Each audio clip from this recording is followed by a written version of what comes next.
多かれ少なかれみんな不安を持ってない人はおらんというっていうのはね、多かれ少なかれみんな不安は持ちよう。だけどそれも自分らもそうだけど不安はあるけど、それ以上にやりたいことが勝ったら生きていけるね。不安が多なったらよう生きていかんけど、不安よりやりたいことがちょっと勝ったら生きていける。結局人間の幸せは何、まず僕らが聞いてるのでは健康なわけよ、けどその次にはね、自分の人生をかける仕事に出会えるか出会わんかということらしいでね、結局は自分が人生かけても仕事に出会えた、後へ残っていくとか、自分が生きてきた歴史が山に残っていくわね。会社勤めてそれなりのポストを与えられてもね、自分が退職したでもおってもおらなくてもまた違う人がちゃんと維持していくやからね。けどこの田舎では代が変わったとしても、その植えた木が後に残っちゃうし、その全部が始末ができんけね、その植えた木を切ってまた植えて循環していきるけど、その木は切られても誰かの家になって生きていかない。パルプにもなるけど、神にもなるけど、看護にもなるけど、家にもなる。それから一回はこの山で生きて、酸素を供給したり流しながら育てた人の生活を支えるけど、二度目はみんなに安らぎを与える家になって生きていく。で二酸化炭素目に見えんけど、二酸化炭素を50年間貯めた、それで切られて家になって50年間使うてくれたら、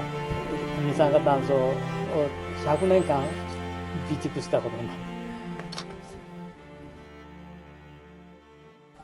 もう一つ言やね、人間はね、所詮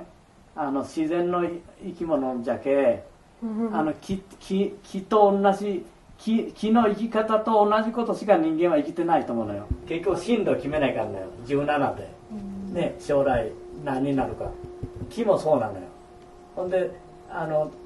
それと大学行っても22歳になった時には社会で出らね、18歳で出る人もおるけど、この木だってもう18年になったらもう木がちゃんと教えてくれる。自分は将来ね、大きな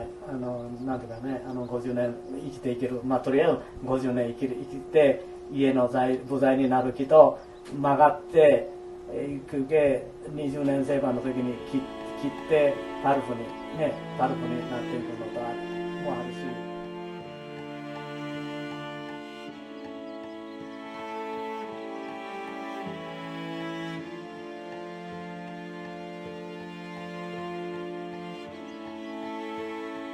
我がを一代としてね参与して、21代になったら105万人、ほんで天皇じゃやったら40何代じゃって言うたらどんなになっちゅうカーそれだけの遺伝子よねみんな自分の命一人であると思うけど、そうじゃないけど日本人はそういうまで言わないね。外国の人はやっぱりそこの後は人間は遺伝子の乗り物と言うの、外国の人、外人の人はね、そういう遺伝子の乗り物、運び物かなんとか言うてね。人間は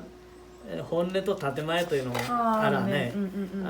日本人はそのうやむやな表現が中にあらね、けど英語では本音と建前を英語で言うたら右か左かということらしいけ、その本音はその人の行動と訳すらしいけど、それから建前はその人の言葉になるらしいがね、ほんで自分の生き方っていうのは自分の本音は山作り山へ入ってもらわんと僕の山作りは分からんね。言葉でなんぼ言うたちほんで山へ上がってもらったら自分の本音が山でね自分の心の表現が山でけそれからこのアメゴカいうのもそうだし。